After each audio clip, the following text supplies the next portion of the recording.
That is Jay King from The Athletic, Mr. Barbecue Sauce himself. He is Brian Robb. I messed that up. Brian B. Robb from MassLive.com.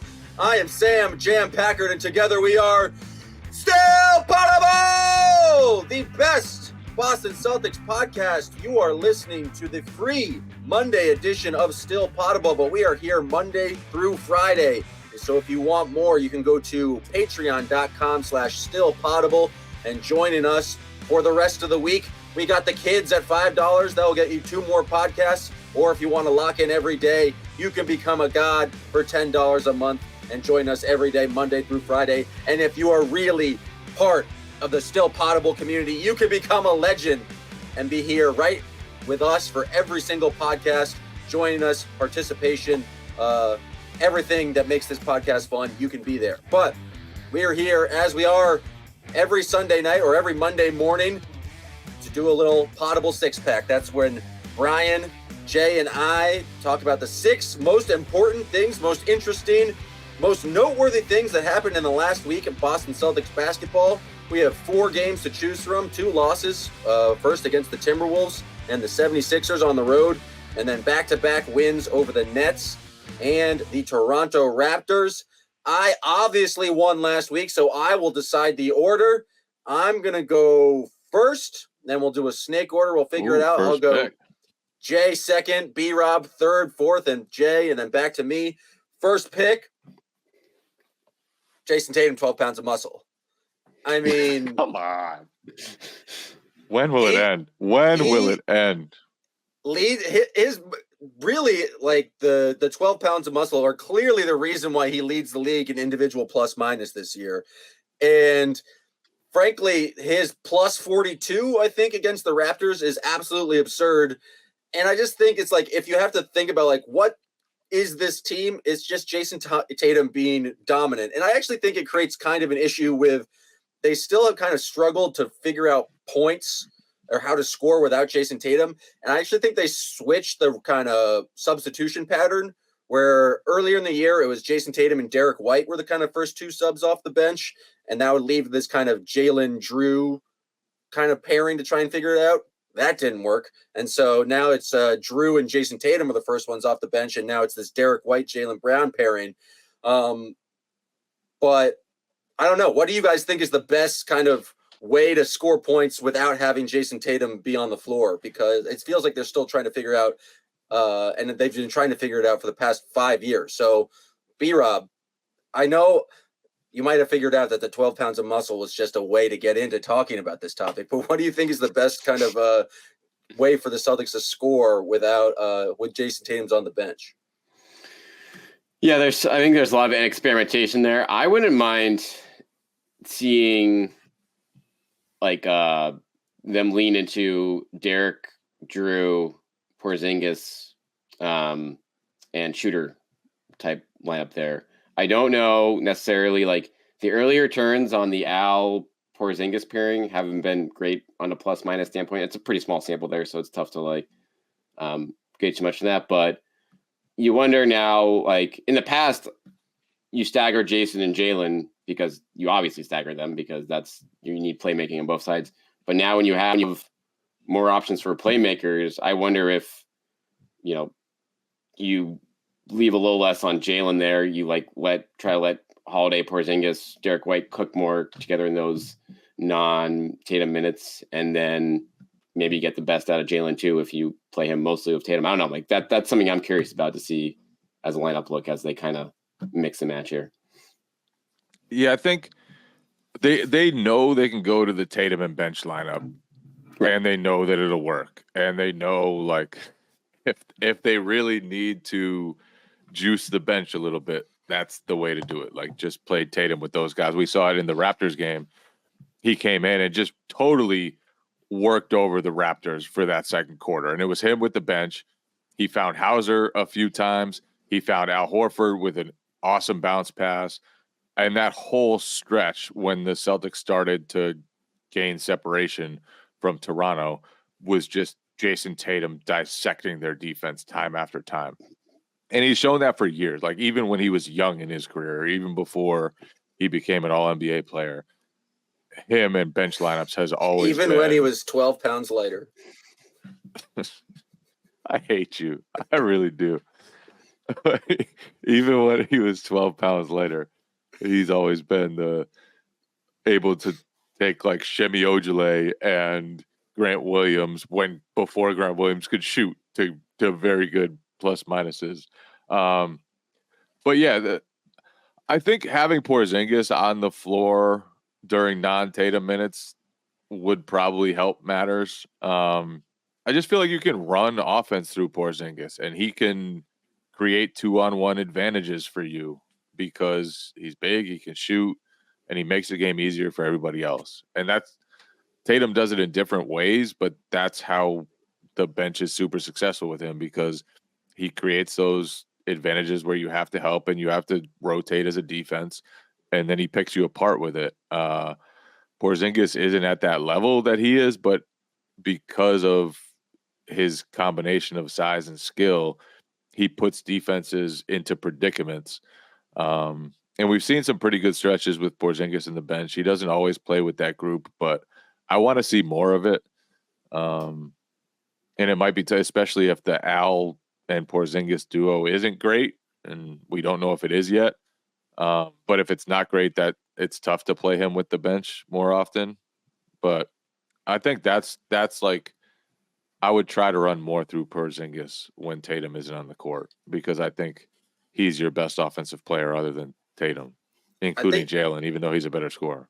Yeah, I think it's just about being more deliberate of like, okay, Tatum's on the floor. Let's make sure we're running some sort of action, high pick and roll with Kristaps, whether it's Jaylen Brown kind of being the ball handler, or it's Derek White, or it's Jrue Holiday, whatever the combination is, but just being kind of more intentional about trying to get the ball to, or just playing through Kristaps. Then I think one thing about the Tatum with the bench lineups that worked obviously more better against the Nets and Raptors, just because they have less defensive talent there. But I think the bench lineups were much more intentional about just getting him the ball and kind of just like trying to make things work.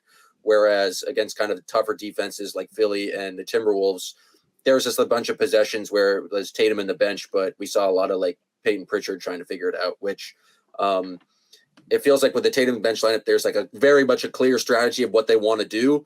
When Tatum's on, when he's not on the floor, it feels like they're still not exactly clear exactly what they're trying to do. And I think you're right, Jay, that it should kind of just be more Kristaps focused, with Jalen doing more stuff off ball, which I thought he did really well against the Raptors with like the 75 different dunks he had. Oh yeah, and honestly, like, this is always a talking point, how much worse the Celtics are without Tatum on the court. But that's just how every team is. Because Jason Tatum's really good. You know, like when the best player isn't on the court, that team craters, just because that's how it goes. Like, Jokic isn't out there, they stink. Or they did last year, at least. They've been better this year.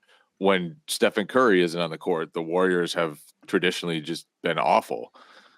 Like, you go through every team, and there's a huge discrepancy when the best player is on versus off. So it's something to talk about. And it's certainly something for the coaching staff to consider. And like, you have to manage those minutes well when Tatum's not on the court.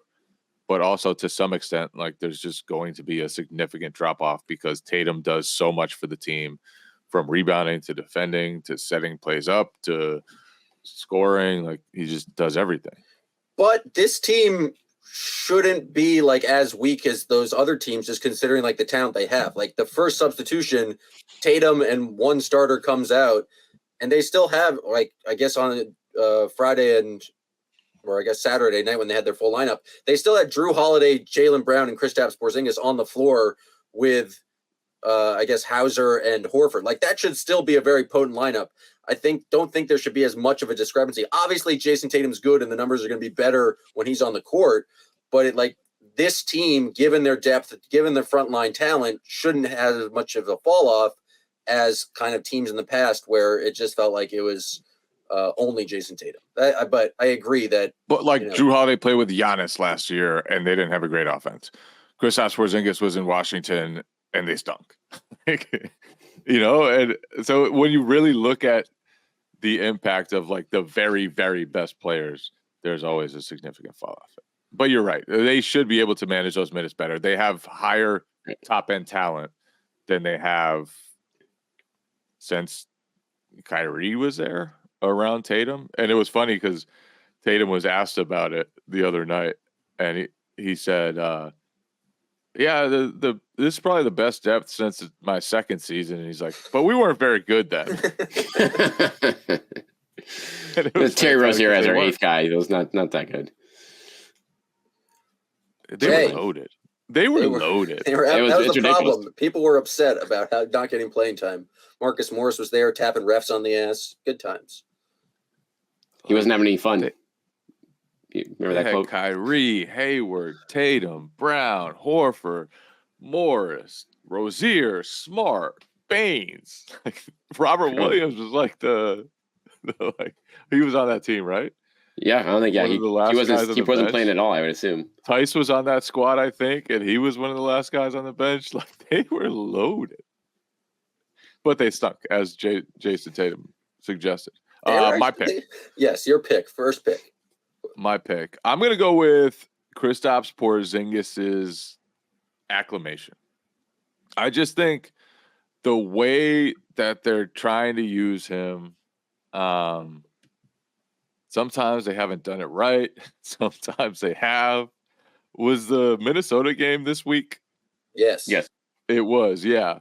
So, like, that game, they probably should have used him in the action. Got Gobert in the action. They did not. And they just kind of went ISO. They stopped passing. They were just disgusting, despicable in overtime of that game. Then you see the Nets game. They're super tiny, and you'd probably guess that he would score a lot of points, but he just does all the little things instead. Like, he rolls and draws help. He posts up Spencer Dinwiddie.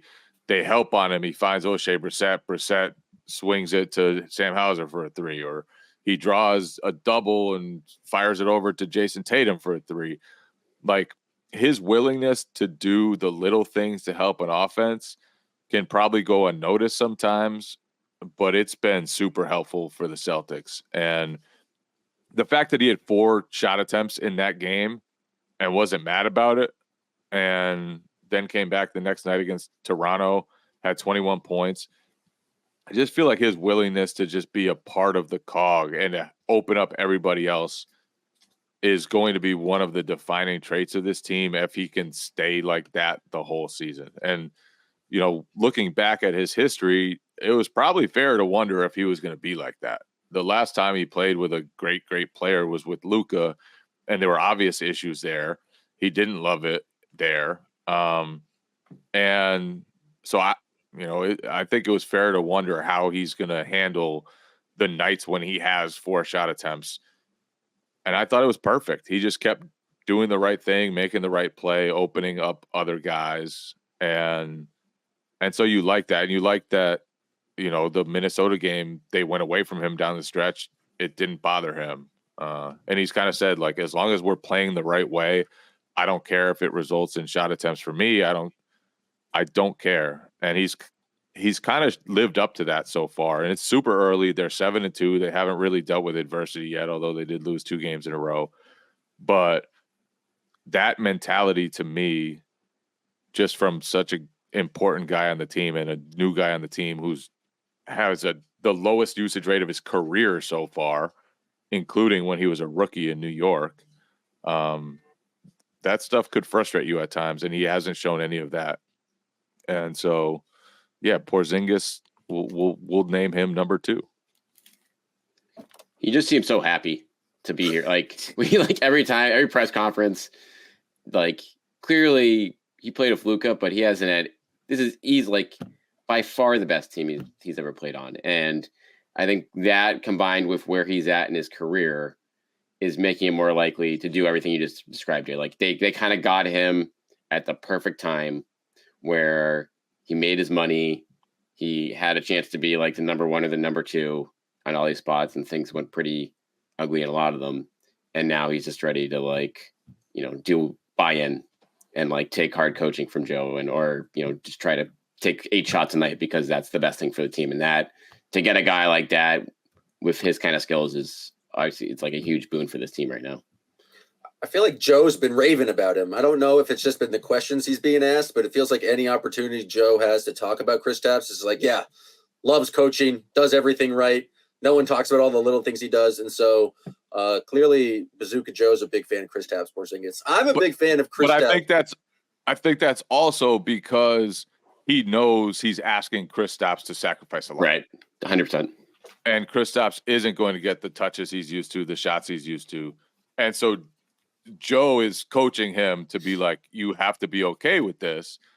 And then so when he does it, of course, Joe has to be like, this is awesome. And tell everyone what he did the other night, even while shooting 4 times, was super helpful to our team's success. And so I feel like that's part of the coaching too, is like just kind of patting him on the head when he's doing what he's supposed to do, because it is a tough ask. And it's not always going to be easy for him. He's not always going to be used the way that he's used to. All right, let's take a break here to hear from our sponsor, FanDuel. Score early this NFL season with FanDuel, America's #1 sportsbook. Right now, new customers get $150 in bonus bets with any winning $5 moneyline bet. That's $150 if your team wins. So if you've been thinking about joining FanDuel, there's no better time to get in on the action. The app is easy to use. There's a wide range of betting options. You can do spreads, player props, over-unders, and much more. So visit FanDuel.com/Boston and kick off the NFL season. FanDuel, the official partner of the NFL. Do you think Kristaps is like kind of making up for not having like the shots every night just by getting as many new technical fouls as possible? Like he is a big technical foul guy. He's a technical foul guy, and he seems to just laugh it off. But he's gone throwing a ball through the rim, hanging on the rim, flopping. Every different technical foul he's gotten, and he just seems to be having fun out there. There was a moment in the Raptors game where he tried to throw a very audacious behind-the-back pass to Jalen that was intercepted, and it looked like Joe was furious with him. I thought Joe was pissed at him. It was some amateur lip reading from Corrales sitting next to me said he was going to get him the fuck out of the game, but then he just stayed in the game. So I don't know what to feel about the Kristaps experience, but he seems to be very much enjoying himself. Even after getting the text, he's just like coming back to the bench and laughing. And then, anytime he gets interviewed, he pulls over a chair, and it's funny because he's tall guy, sits in a chair. Fun little detail. The Celtic Sam Hauser has a Kristaps impersonation, and it involves him winking and like pointing sort of, and they kept doing. Pritchard kept calling for Hauser to do it, and it was pretty spot on. Like he had a little bit of Kristaps to him, and Kristaps was like, I don't have the arm thing, and Pritchard was like, yeah, you do, man. Like that's pretty on point. So that's a great just detail. A tiny little thing. Is he a big winker though? Is like winking part of Kristaps games? He's a big time winker. I did not know that about him. He's a winker. You'll notice from now on that he winks a little bit. And then I want to go back to the usage that he has, because it's interesting. And his shots haven't been high. His usage has been super low, but he's always involved. And I think that's part of the reason why he's probably okay with it too. Like he's always involved in screening, actually, except for the end of the Minnesota game. Like he's in the middle of the action, whether they throw it to him, whether he's shooting the shots or not. They are using him to draw a lot of attention and to be a focal point of the offense. So it's just going to be interesting to see how that evolves. And from night to night, I don't think he's going to have the same touches or opportunities, but he's super important to what they do, and he makes the game so much easier for everybody else.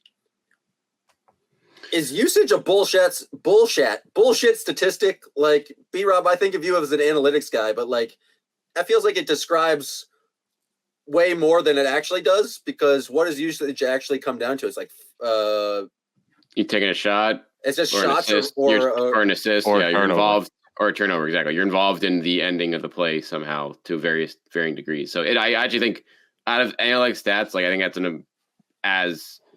it doesn't lie. Like it tells a pretty good story there compared to other ones like that have more complicated but it doesn't formulas. capture his impact on like against the Nets, where it's like he's involved in all the screen and they give him all the attention. I guess there's no real way to quantify that statistically. I don't know. I was just gravity. Didn't people quantify gravity sometime in some paper, research paper, or something like that? Yeah, Sir Isaac. I bet his gravity is way up there among the top. Honestly, to track the screens. No, Sir you're right. There should be some usage involving setting screens. Would probably be that's the next frontier. Packard, you just came up with the next analytic here. All right, I got two here. I'm going. You brought him up, Jay. So I'll start him off here. Sam Hauser developing to the most consistent member of the bench. This wasn't him hitting a lot of shots. Isn't a big surprise. He shot 41% last year and pretty good usage, 16 minutes per game. Had obviously a little slow start out of the gate this year, but now, like, what a week for him. Literally, easily the best bench player of the week. Probably one of the best 4 players on the team this week when you talk about consistent shooting. Help them stay in that Philly game. And now, I mean, this is a huge deal for this team when you have Pritchard, who's been up and down out of the gate. With Al Horford is still struggling with his from 3. So you're getting something from him, and you're seeing the minutes kind of go up with it. He's up to 20 minutes per game now. I think he's going to get pushed up into the mid-20s a lot going forward on nights where he hasn't, because it's kind of the perfect fit of a player around these star-type guys in the starting lineup, because he stays in his lane, he takes threes, he doesn't turn the ball over, he holds his own on defense, and this is kind of like a dream scenario for him when they signed him a couple years ago for a minimum deal here over 3 years. So that's Hauser coming in strong here. The one thing that he hasn't shown is just an ability to like beat a closeout and go to the rim. And that's kind of what Duncan Robinson evolved into, was like, you're going to be so focused on taking away his 3 that he had to develop the next level. And we haven't really seen Sam Hauser get to that yet. I'm sure it's something he works on. I'm sure it's something that's the coaching staff has harped on to him, but we haven't seen him get to that. But everything else, I think it's funny because he didn't get an offensive rebound, I don't think, against Toronto, but he was close to like 4. Like he basically had 4 in his hands and they just like bounced out of bounds. And he seems a little stronger defensively. Like last year, he really got bullied. He said he spent a lot of time in the weight room over the offseason. I don't know how many pounds of muscle he gained, Packard, so I'm sorry about that. You should ask him and then wink at him.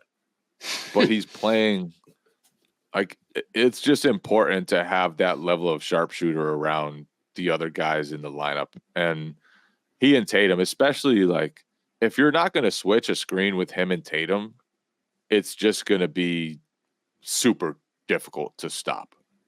And if you switch, you might be screwed anyway. But like the Raptors were not switching the actions when Hauser was setting screens for Tatum. And it was just like basically just a pop every time, and he was wide open. It was like, why are you guys still continuing to guard it that way? He's going to get open, and he shoots 40-something% from 3. Am I crazy to think that he's been like a little bit more trigger happy this year with his shot? It feels like it's almost instant.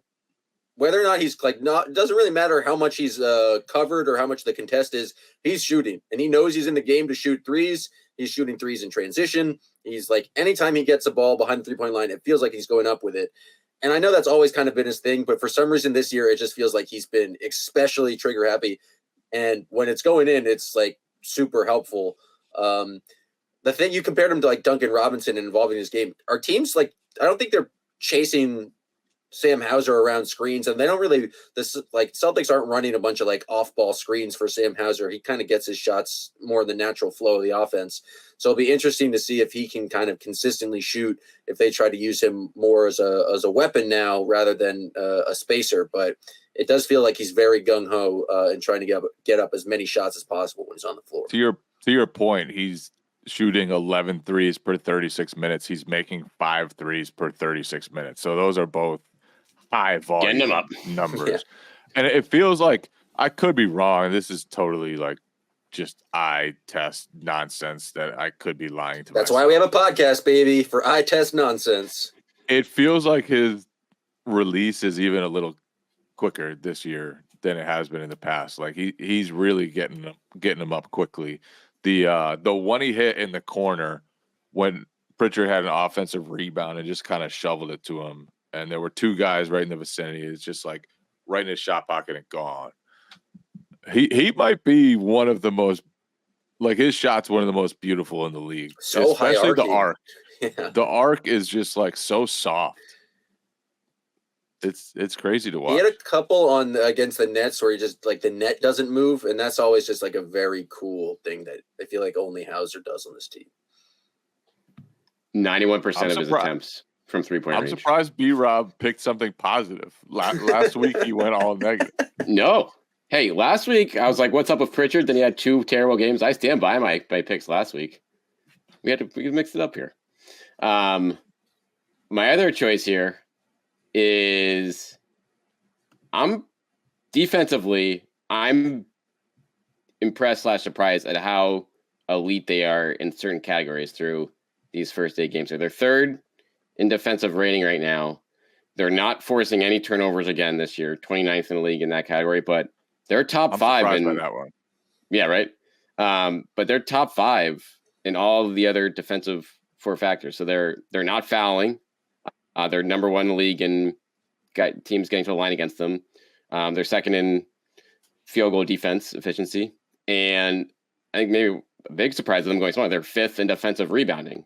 So for them to be where they are this soon in that group, especially when you're starting Porzingis at the 5, you're like going smaller there as opposed to, the double big is supposedly supposed to give you, the better defensive look there.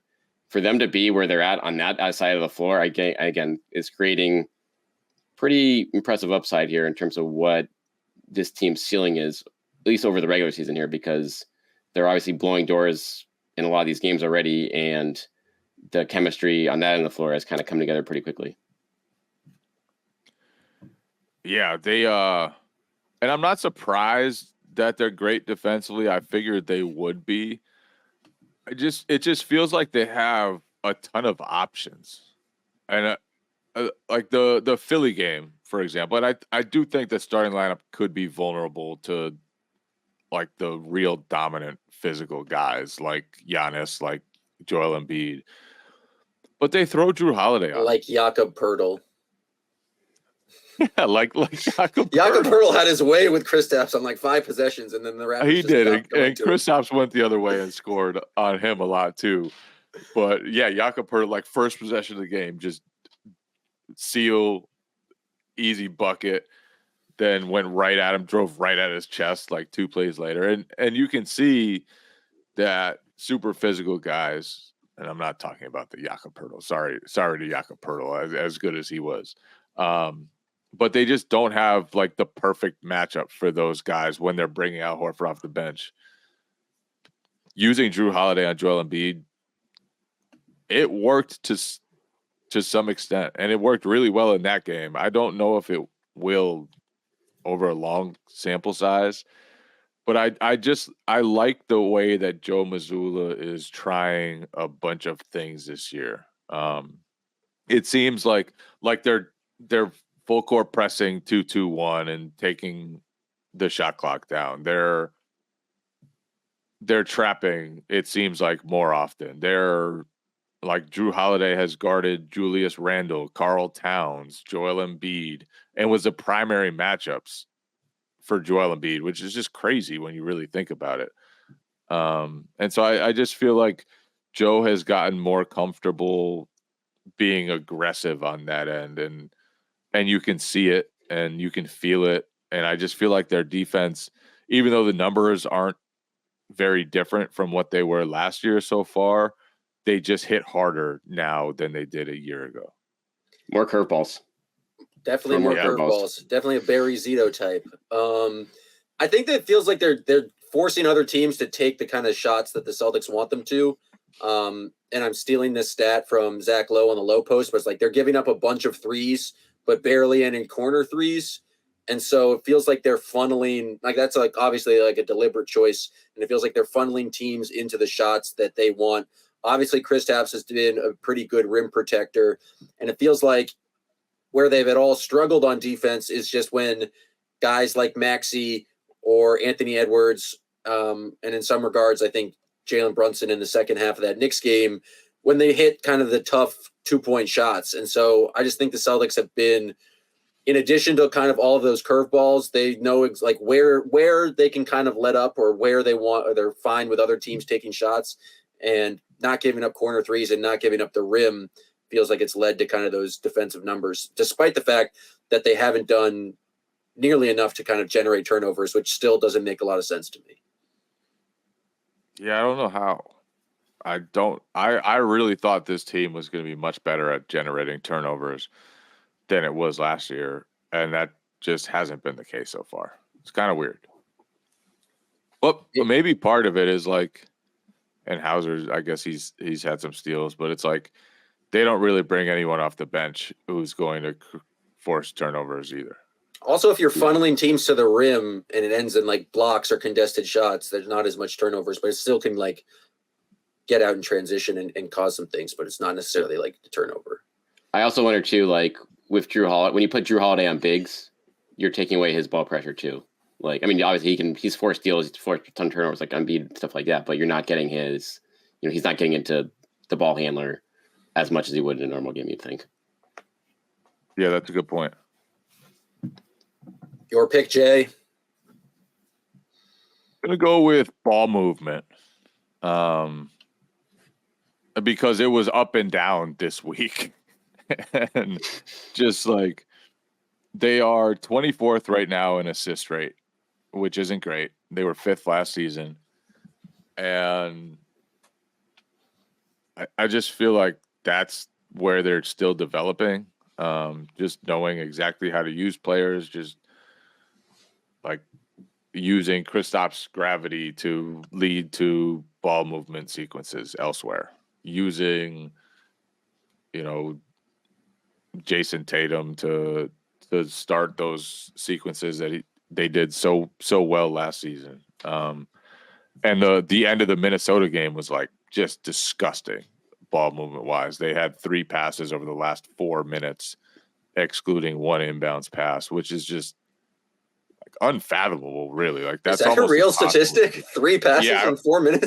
I watched it and counted, and it was not hard to count because I was able to do it on one hand. So yeah, I just feel like it's not necessarily the most important stat for the Celtics, because a lot of the time, like when they go to the post-ups, a lot of the time their spacing is going to be so good, teams are going to hug up on the 3-point shooters. You're going to want to go one-on-one. A lot of times in transition, like they have a number of guys who are good at shooting pull-up 3-pointers or can hit pull-up 3-pointers at least. And that's a dangerous shot for opponents to need to defend. So you want to shoot those. So the assist rate won't necessarily be like the defining stat for this team, but I think it's going to be something to kind of monitor to determine how well they're progressing in playing with each other, how well they're progressing at attacking certain coverages, how well they're using Porzingis and his gravity. It just feels like that's going to be, and they had, I think it was 28 assists and 29 assists over the last 2 games. So they're trending in the right direction there. And they've had a couple of nice games in a row after not really being great against Minnesota at all, and then being so-so against Philadelphia, I thought. So it just feels like that's an important development right now for the Celtics. Yeah, the sequencing. Go ahead, Jim. No, I didn't even have a good take, so go for it. Yeah, I think especially in those Minnesota and Philly games, to your point, Jay, like you can't remember many. I mean, the overtime was what it is in terms of how bad it was, but there wasn't even many sequences of that game. You're like, oh, that was a good ball movement possession, where they like, even for the shots they missed, they weren't getting producing a lot of that against elite defensive teams. And so that's something I think with time here, with figuring out, the best lineup combinations, and then figuring out everyone in the, figuring out where to look, being like, okay, we got the switch on Porzingis here. Where do we go? Like, where's the next pass to come here? So the reps for that front should come with time. And I think the big part of it now is like they at least made all their big moves on that, like before the season. And so you have 82 games to figure that out now, like as opposed to trying to trade for a bigger name midway through the season and acclimate on that front. So they at least gave themselves the Clippers. Exactly. Exhibit A. So or like or the Sixers, if they do something like that. So that's going to be something that they at least will have the time to figure it out. Yeah, and it feels more accentuated. Obviously, the lack of ball movement when there's a big rim protector in there, like Gobert and Embiid. But like against teams like the Nets or the Raptors, where they can just attack switches, it's much less of an issue. But obviously, they have a lot of time to kind of figure that out. And they, for some reason, played the Sixers 9 times in the first 2 months. So a lot of early test for them, and so hopefully they'll be able to do that. I'm torn, but for my last pick, because there's 2 kind of, major events that happened this weekend. One was Joe Mazzulla almost causing a brawl with Dennis Schroeder because he challenged to play up 30 with 3 minutes left. And then 2 was just the in-season tournament. I mean, we got a whole new court. And so I guess my official pick will be Joe Mazzulla almost starting a brawl with Dennis Schroeder, just because Dennis Schroeder is a baby and always been #blame Dennis. I don't know why he got so upset with that. He got more upset than everyone else on press row, who's normally upset with the kind of a late challenge like that. Dennis Schroeder was more mad on the court. And it's just like, that's part of the game. Like, I don't understand why he was so furious. Like, there's random stoppages in basketball all the time. You're down 30. You're on the bench at that point, Dennis. Calm down. Just calm down. I just thought there was a lot of time left for them to be mad about that. Like, 4 minutes left.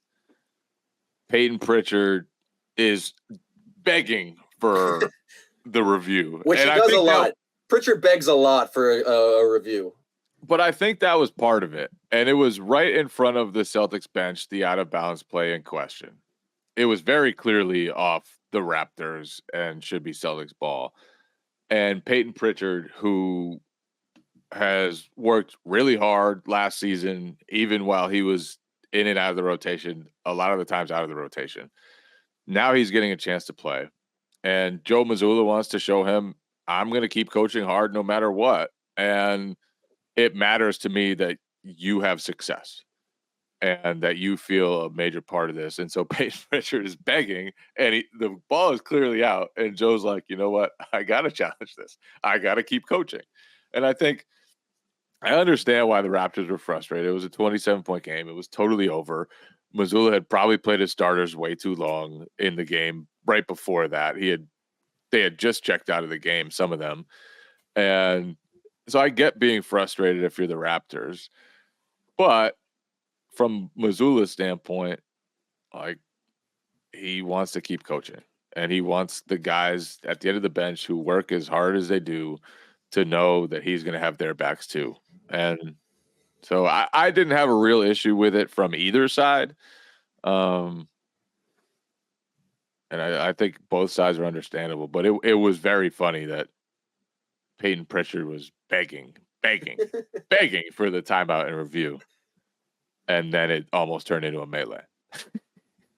I'm just excited now. We got a return match on Friday night up in Toronto. So you don't get a lot of juice in November regular season games. Challenge revenge tour. Challenge revenge game, like out of the gate, like look out.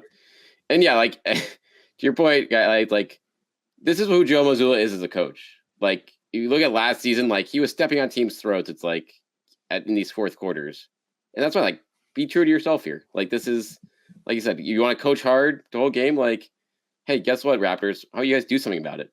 Like as opposed to like complain about it. Like, yeah, you're down 26. There's not like there was 30 seconds left in the game. Like Jay said, it's like 4 minutes left. It's like that's if it's right in front of you, you're gonna tell your team, no, it doesn't matter. Like we're not giving you guys that extra possession. It doesn't matter. Then you're not really sending a good message to those guys that you care in that moment. So like, I'm not surprised they got upset about it, but I don't think Mazzulla should feel bad about it at all.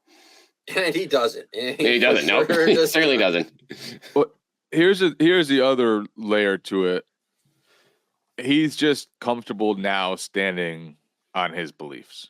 Right. If that happened last year, I don't think he comes out and says exactly what he did, which was, yeah, they were upset, and my responsibility is my players. I think he would have just tried to avoid the whole thing if he had been asked about that last season. But now, instead, he uses it as a chance to show his players, or to like live up to his philosophy that he wants to keep coaching till the end, and use that as kind of an example for the locker room. Look, guys, like, we're going to treat every moment as if it's a first quarter or like crunch time, whatever you want to call it. And I'm going to keep coaching you. And I just feel like it was another example of how he's more comfortable with his beliefs, with the foundation of kind of his coaching values. And so I think I like it for him to do that. I like it for him to just have principles, have values, and stick by them no matter what. Like, it was a mini controversy. It doesn't really matter at all that the Raptors are pissed, whatever. But he stood on it, and he stood up there, and he if it's said, a lie, we fight on that lie. Yeah. And he said, he's like, I don't even care if I'm right or wrong. He said, I don't know if I'm right or wrong, but that's my belief, and that's what I'm going to do coaching. And I told my players that. And that's important to me. And that's somewhere that I don't think he ever reached last year. Well, I mean, speaking of standing on his convictions and standing up for what he believes in, what are you guys going to do when in a press conference he references an article you wrote 7 years ago? Are you guys prepared for that? I'll say that must have been one hell of an article. I'm sure it was great. I've been searching through my archives for the last week in preparation. Yeah, that's it'll be. But yeah, to Jay's point on that though, like he's leaning into it now in terms of his beliefs, and that is apparent across the board, like for all his interactions this past week. And so that's a situation where it shows the comfort level, it shows the awareness, and like, what are you more worried about, like getting your players to buy in and like believing in you that you care to the end, or like pissing off a team that you're killing by 30? Like, you're not gonna really be a factor down the line. Sorry, Toronto, but yeah, in my mind, that's like, you have to pick a side on that front. He clearly has decided that he cares about more. All right, I mentioned it before, but we have to talk about the tournament because it did happen. And Jay, before the game even started, before he even saw the court, had to go and be a negative Nancy, and say he hates the court, he hates fun, he hates anything new. So, Jay, you have now the floor to defend your position. Well, first of all, I have to defend myself because I'm not a negative Nancy. You are one of the most negative. I'm Nancy a positive guy. I'm just willing to stand up. I'm like Joe Mazzulla. I'm willing to stand up. And if it's a lie, I'll fight on my lies. And that was a shitty court. And that's no lie. That was terrible. Watching it on TV, it's distracting. It's gross. It takes away from the television product. The Celtics wanted the middle strip to be parquet. The NBA wouldn't allow it. Why? I don't know. It's stupid. It's so stupid. The whole thing is stupid. It's just a gimmick because the league has no other way to highlight that it's actually an in-season tournament. Otherwise, without those stupid-ass courts, nobody would have even known it was an in-season tournament game. It was Celtics versus Nets. It was boring. So it served its purpose of letting you know it was a tournament game? They should find another way to make their in-season to glorify their in-season tournament other than courts, stupid-ass courts that detract from the entire product of basketball. It's a gimmick. It's shitty. It's terrible. And I hate it. Some of the courts didn't even work. The red ones don't work the at all. Dallas one. The red ones are blinding. The red ones are like UV light. The red ones are terrible. Being in person at the Celtics game on Friday, I thought it looked cool. I wasn't distracted. I do think it does not work well on television, which might be an issue for them. But in person, it kind of looked like all the players were like on a stage. They were elevated. It just looked different. I did not mind it whatsoever. They took it to, like, you don't need to take it to that level of obnoxiousness that as an eyesore on TV. I think that's like, I see what they're trying to do, and some of the courts look cool. But by and large, I think the majority are like, that's too much. If you're watching it, it's like it's distracting you from the game. And that's, I think, defeats the purpose of like the buzz they're trying to create with it.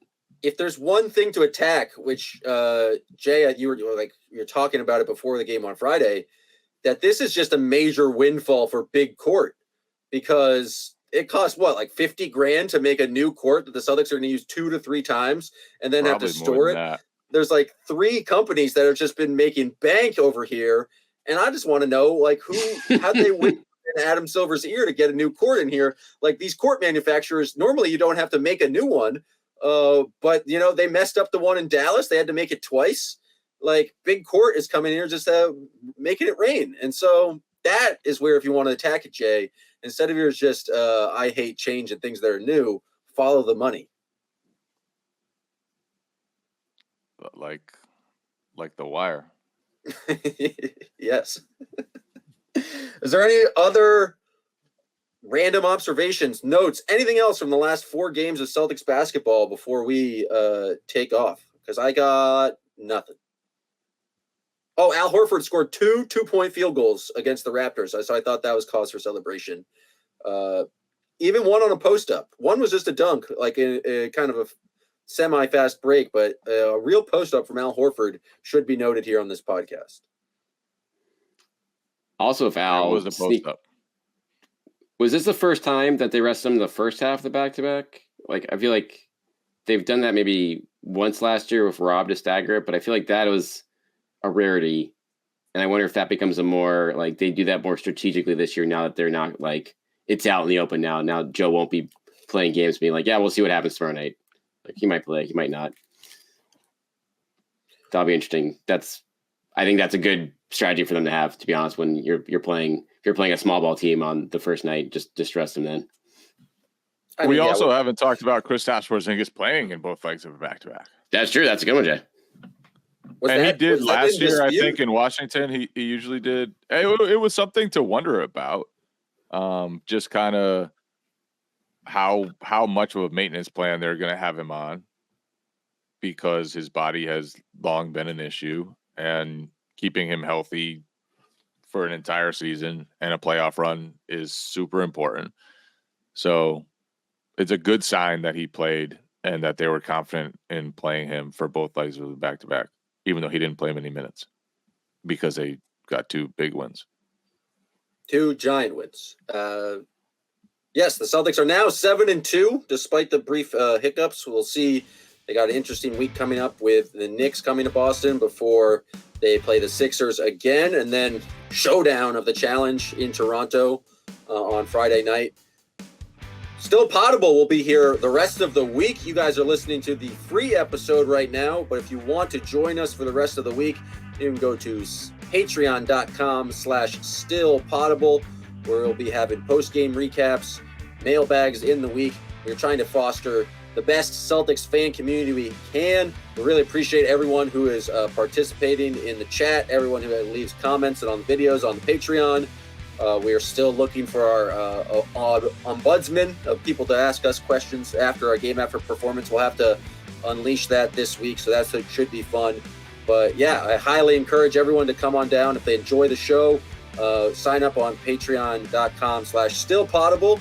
And we're trying to build something here, and really it helps. The more you guys participate, the more fun it is for us, and the more kind of we just want to make as best podcasts and best videos as we can for you guys. So really appreciate everyone listening to the free episode of Still Poddable!